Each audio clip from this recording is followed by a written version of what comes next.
There's people that say that. When real calamities hit them, they think, what was I complaining about before? Well, the truth is, stop complaining now because it could get worse. That's the whole point. It could get worse. And one of the poets said, وَإِنَّمَا يَرْحَمُ الْعُشَاقَ مَنْ عَشِقَ. The only people that really feel sorry for the people in passionate love are people who have been in passionate love. So when you see people of tribulation, you should remember, I've been there, I remember what that was like. And show compassion to them.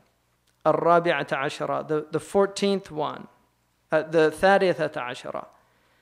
معرفة قدر نعمة العافية. Tribulations give you the blessing of having true knowledge of the extent of the blessing of well-being.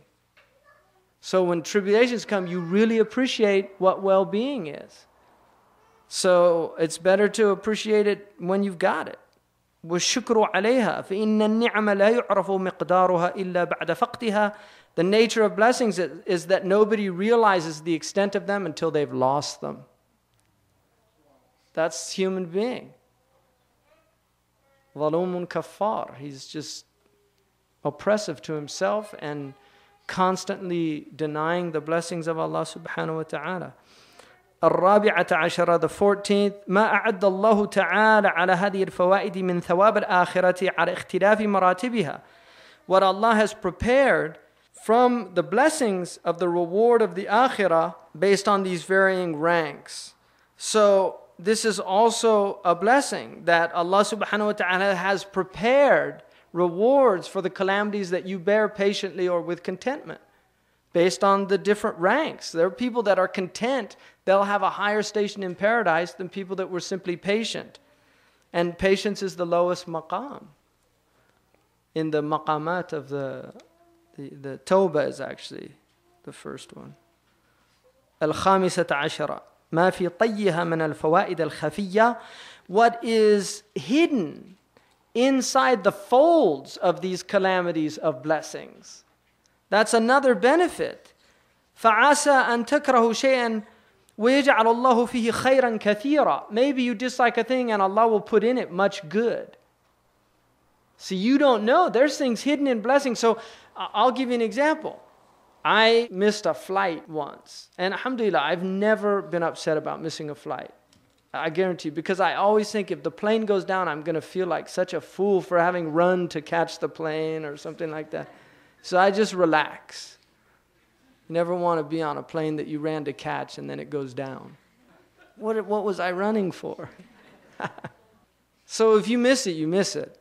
But I missed a plane. Everybody said, oh, they ended up giving me like $500 back because they had to reroute the ticket and things like that. And the difference was nothing in time and things like that. There's always benefits that are hidden in what you think is a trouble.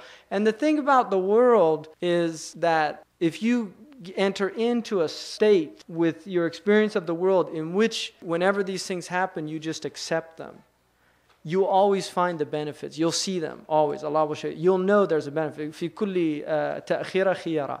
In every delay, there's God's choice in it. That Allah, and that's part of what the mu'min does. He submits to it. And the 16th one is that tribulations prevent you from arrogance and from evil and from pride and from tyranny and doing all these things like Nimrod. He says, had Nimrod been a poor, sickly person, deaf and dumb, he would have never done all those horrible things that he did. The same with the tyrants of the world. Had they been born impoverished and this and that. But it's those things that make them arrogant. And then the 17th one is contentment. الرضا الموجب لرضوان الله تعالى فإن المصائب تنزل بالبر والفاجر. Because tribulations afflict the good and the evil. And so whoever doesn't like it, then it's just on him. And he's lost the dunya and the akhirah. And whoever's pleased with it, he's pleased because he knows that paradise is better than anything in this world. And if those tribulations are what it takes to get him into paradise, then he's content with it. So these are the blessings some of the blessings. I mean, there's many blessings, but these are the ones that Sultan al-Ulama Izz ibn Abd Salam enumerated, and they're good to remember in these times. But I will end this by saying, read history. These are not bad times.